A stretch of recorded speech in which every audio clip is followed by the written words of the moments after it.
বিএনপির জন্য এবং দেশের ভবিষ্যৎ নেতৃত্বের জন্য উপকারী বলে আমি মনে করি। প্রিয় বন্ধুগণ, জয়নুল আবেদিন ফারুককে আঘাত করা হয়েছে কিংবা ওই দিন আমাদের অন্যান্য এমপিরা যারা ছিলেন, নারী সদস্যরা এমপি যারা ছিলেন তাদেরকে আঘাত করা হয়েছে। এর চেয়ে বড় বিষয় হচ্ছে জাতীয় সংসদে আঘাত করা হয়েছে। বাংলাদেশের মানুষের ওয়েস্টমিনিস্টার পদ্ধতির যে সরকার, এই সরকারের প্রাণকেন্দ্র হচ্ছে জাতীয় সংসদ। সেই জাতীয় সংসদকে তো একটা গোপাল ভাঁড়ের সভায় মধ্যে পরিণত করেছেন এই আজকের আওয়ামী লীগের সভানেত্রী, কিন্তু তারপরেও সাংবিধানিকভাবে এবং চেতনাগত দিক থেকে জাতীয় সংসদটা হচ্ছে আমাদের সবচেয়ে পবিত্র আবেগের জায়গা।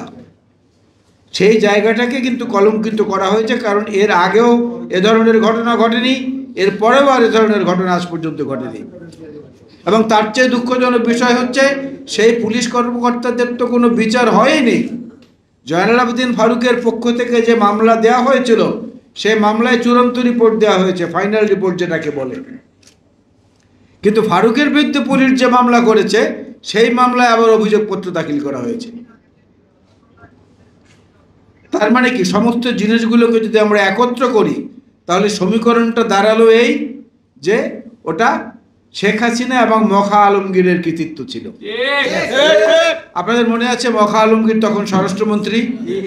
তিনি এই রাজারবাগ পুলিশ লাইনে সংবাদ মাধ্যমের বন্ধুদের প্রশ্নের উত্তরে বলেছিলেন, কোনো এক সংবাদকর্মী তাকে প্রশ্ন করেছিলেন যে অমুক অমুককে যে পদোন্নতি দিলেন, এটা কি বিরোধী দলের চিফ হুইপকে পিটিয়েছে সেই জন্যে? উনি কিন্তু মখা আলমগীর কিন্তু সহস্যে উত্তর দিয়েছিলেন, হ্যাঁ সেটাও একটি কারণ বটে। তার অর্থ শুধু মেরেছে, আঘাত করেছে সেটা না, তার জন্য তাকে আবার পুরস্কৃত করা হয়েছে।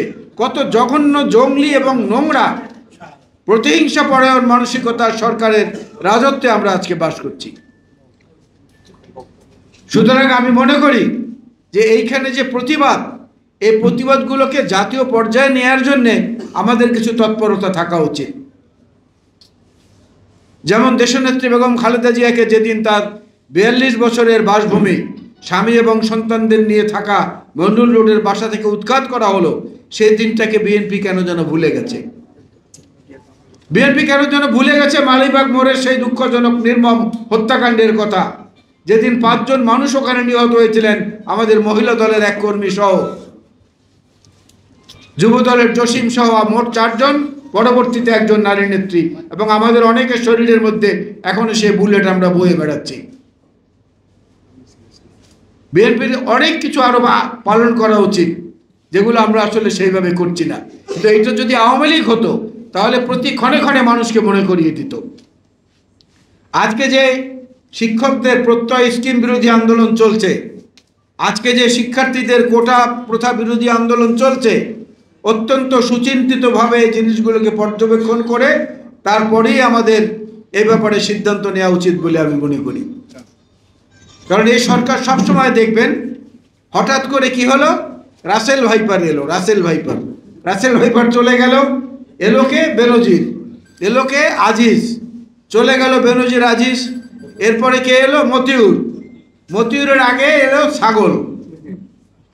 এই সরকার এত অথর্ব এবং এত দুর্নীতি পরায়ণ এবং এত অযোগ্য সরকার যে তারা সবাই মিলে যেটা পারেনি, একটা ছাগলে সেই কাণ্ড করে দেখিয়ে দিয়ে দেয়। ছাগলে চোরদের চেহারার মুখোশ উন্মোচন করে দিয়েছে। সেই মতিউর রহমানের 2 বউয়ের খবর পাওয়া গেছে, 2 সন্তানের 2 পরিবারের খবর পাওয়া গেছে।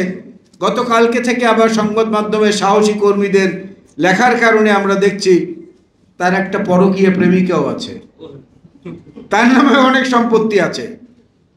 গেল সেটা কয়েকদিন ধরে আলোচনা, তারপরে আবার আসলো কে, ফয়সাল, এনবিআর এর ফয়সাল, তার সম্পর্কে আমরা জানলাম তার কি কি আছে।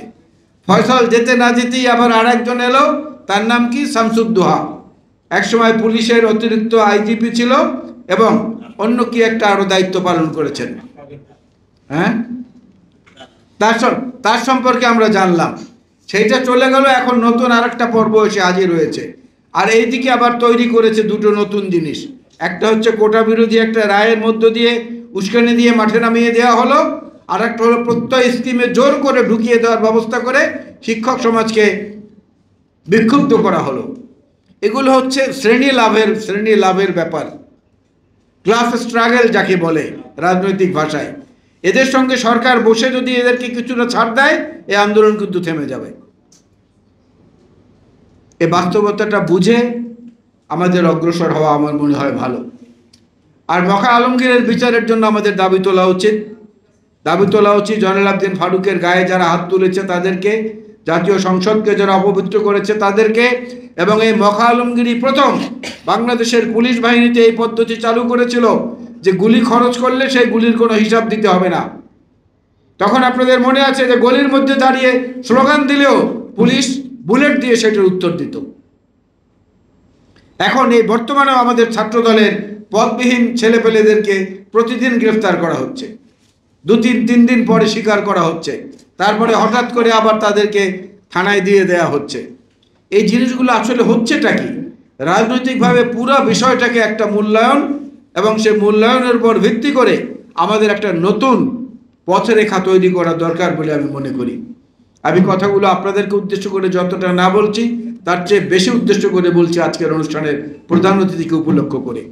কারণ মাননীয় ভারপ্রাপ্ত চেয়ারম্যান সাহেবের সঙ্গে নিয়মিত বৈঠকটা ওনারা করেন, আর সাংগঠনিক সম্পাদক, সহ সাংগঠনিক সম্পাদক তারা করেন।